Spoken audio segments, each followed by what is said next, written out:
Assalamualaikum students. Good morning to all of you.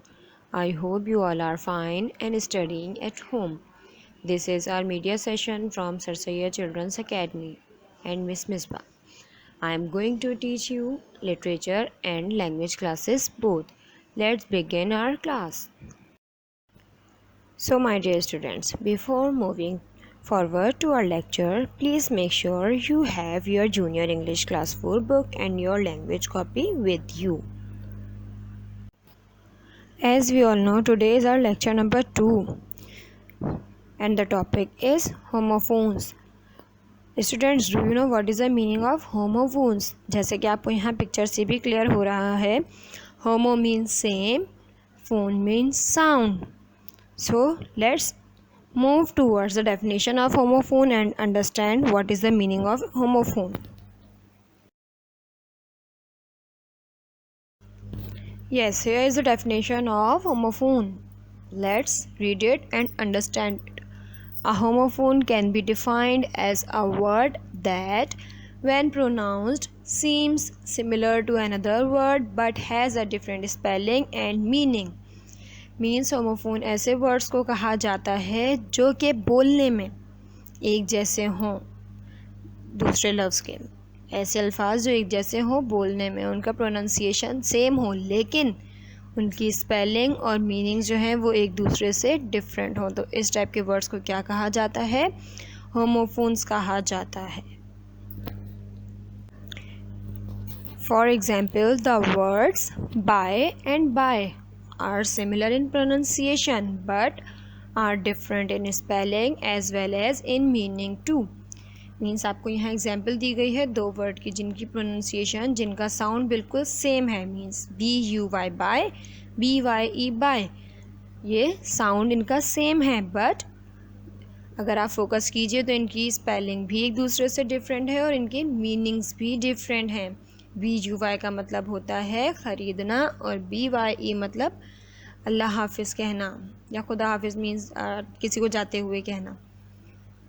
So students, हमें clear हुआ homophones are those words which are similar in pronunciation but are different in meaning and spelling too. Yes, here are some examples of homophone. Break, send, for, see, sun, sell, flower, not, steal and tail. Students, here are some examples of homophones and their pictures too. आपको इन picture से बहुत clearly पता चलेगा कि homophones कौन सा वाला word किस चीज़ के लिए होता है, और आप फोकस कीजिएगा कि इनके साउंड सेम है बट स्पेलिंग और मीनिंग डिफरेंट हैं. Like number 1 picture, red. एक रेड है कलर वाला और दूसरा रेड है पढ़ना, राइट. एक राइट होता है लिखना और एक राइट होता है हमारा सीधा हाथ. एक होता है चिली और दूसरा चिली मीन्स चिली ठंडा और दूसरा चिली मीन्स मिर्चों वाली मिर्च के लिए. Next picture is sea. एक सी का मतलब होता है देखना और दूसरा सी होता है समुंदर.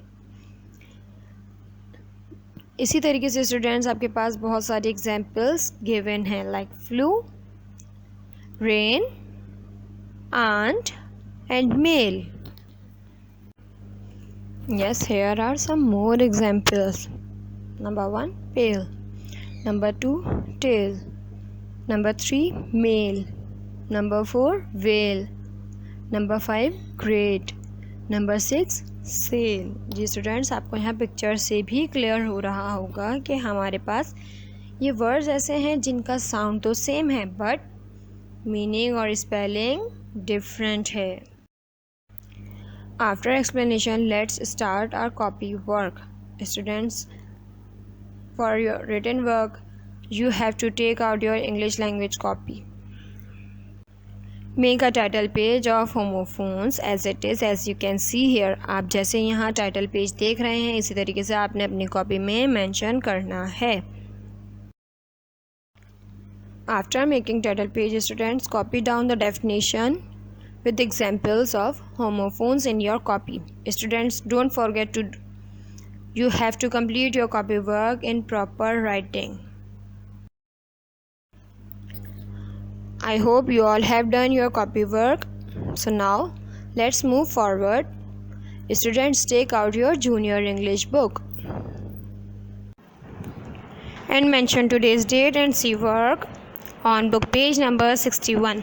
Exercise A and B of this page will be done in book. So let's start exercise A. Choose the correct word from the pair above to complete each sentence. आपने हर एक सेंटेंस को complete करना है but with the help of correct word, जो कि आपको sentence के ऊपर given है already. So number 1 word sentence is the bride wore a dash of lace. इसके लिए पेयर ऑफ होमोफोन दिए गए हैं वेल, VALE वेल, इसकी मीनिंग होती है वैली या वादी, and VEIL veil, thin material covering face, ऐसा मटेरियल जिससे फेस कवर किया जाता है. तो the bride wore a dash of lace. Bride क्या वेयर करेगी, क्या पहनेगी bride? Veil, VEIL well.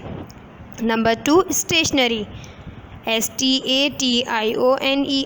Stationery means writing materials, जिनसे हम लिखते हैं. And second one stationery means standing still, means बिल्कुल सीधे तरीके से खड़े रहना without any movement. The fast sports car collided with a dash saloon car. Means जो स्पोर्ट्स कार हैं वो सलून कार्स के साथ क्या होंगी? राइटिंग मटेरियल वाला तो स्टेशनरी नहीं आएगा. इट मीन्स स्टैंडिंग स्टिल वाला स्टेशनरी जो है वो आप नंबर 2 ब्लैंक में फिल करेंगे. STATIONARY stationary. Number 3 sentence is the dash foretold the defeat of the enemies, and the pair of homophone is profit. First one profit is about gaining or benefit, means number 1 वाला आपका profit जो है उसकी meaning है कोई भी चीज़ gain करना या कोई भी फ़ायदा होना. And another profit is one who foretells events, means जो कोई पहले से बता दे किसी चीज़ के होने को. तो मीन्स इस टाइप के उर्दू में अगर आप कहें तो पैगंबर. तो दुश्मनों की शिकस्त के बारे में, दुश्मनों की हार के बारे में किसका फरमान है, तो आप यहाँ प्रॉफिट फ़ायदे वाला तो नहीं लिखेंगे. तो it means PROFIT profit. Number 4 in spring farmers plug there fields and dash the seed. pair of homophones are given also. So SOW means scattered seed, बीज का फैलाना, and SEW means to work with needle and threads, like किसी चीज़ की सिलाई करना सुई धागे से. तो स्प्रिंग में फार्मर्स जो हैं वो अपनी फील्ड को प्लग करते हैं और उसमें डैश कर देते हैं सीड्स. तो क्या आना चाहिए यहाँ पे? SOW so. Number 5 having pulled a dash in his thigh, the center half had to leave the field. Yes, तो कह रहे हैं pulled thighs center half जो हैं वो leave the field. So यहाँ पे pulled a dash in his thigh muscle. So number 1 muscle is part of the body and second one is shellfish. So the correct answer is MUSCLE muscle. Now we are starting exercise B of page number 61. Complete each sentence by using a suitable pair of homophones from your list.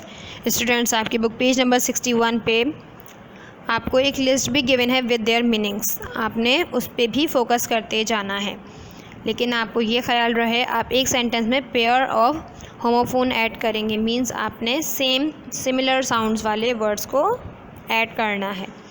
The thundering hoofs of the stampeding dash of buffalo could be dashed from a long way off. Thundering hoofs of the stampeding means धमक बहुत दूर से, बफेलोज़ की dash की धमक बहुत दूर से पता चलना. क्या होगा? बहुत सारी बफेलोज़ का क्या कहलाता है? Heard, HERD heard. And could be dash from a long way of, बहुत दूर से सुनाई देना, सुनाई देने को क्या कहेंगे? Heard, HEARD heard. Number 2 the dash to the sailor's chest was found lying on the dash. Sailor's chest means किसी भी सेलर मीन्स अगर आप कहें कि सेलर्स का चेस्ट एक बॉक्स है, उस बॉक्स से रिलेटेड क्या चीज़ होगी, बॉक्स को ओपन करने के लिए क्या चीज़ रिक्वायर्ड होगी, और वो मिल रही है फ्लोर पे, मीन्स शिप के किसी पार्ट पे।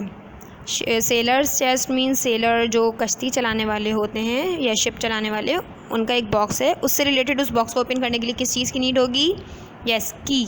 सो आप नंबर 1 ब्लैंक में फिल करेंगे, नंबर 2 की फर्स्ट ब्लैंक में आएगा KEY की, एंड सेकेंड वन वाली में आएगा QUAY की। Okay, number 3 sentence, the black dash rode out one dash to attack the Baron's castle। सो कह रहे हैं ब्लैक डैश जो है वो सवारी करता हुआ डैश में अटैक करने गया बैरन्स कैसल। तो आप मतलब कौन हमला करने जाएगा, तो किसी भी मुहाफिज या सोल्जर। तो इनके लिए एक वर्ड यूज़ किया जाता है नाइट, KNIGHT, नाइट। कहा जा रहा है कि ब्लैक नाइट जो है वो सवारी करता हुआ वन डैश कब जाएगा, to attack baron's castle, night, one night, NIGHT, night. Number 4, the athlete vaulted over the dash in fine dash. Athlete कहा जाएगा स्टूडेंट्स जिम्नास्टिक, मीन्स अगर आप देखिए जिम्नास्टिक जो होते हैं वो अपना जो भी उनका मतलब उनकी जो भी एक्टिविटी है, जो भी परफॉर्मेंस होती है, वो एक प्रॉपर वे में करते हैं। अब यहाँ पे हमारे हिसाब से स्टाइल आना चाहिए, तो STILE and STYLE। Style, STILE means steps in a fence और वॉल, मीन्स किसी भी चीज़ पे जिस तरीके से वो कदम उठाए, और स्टाइल फैशन या जिस तरीके से कोई भी एक्शन को परफॉर्म किया जा रहा है। सो नंबर 1 वाली ब्लैंक में आ जाएगा STILE and second one is STYLE। Number 5, the fish monger put the huge dash in a prominent dash on the marble slab. Fish monger means कोई भी कसाई या फिश सेल आउट करने वाला, उसने डैश जो है वो पुट कर दी एक प्रोमिनेंट डैश मार्बल स्लैब पे।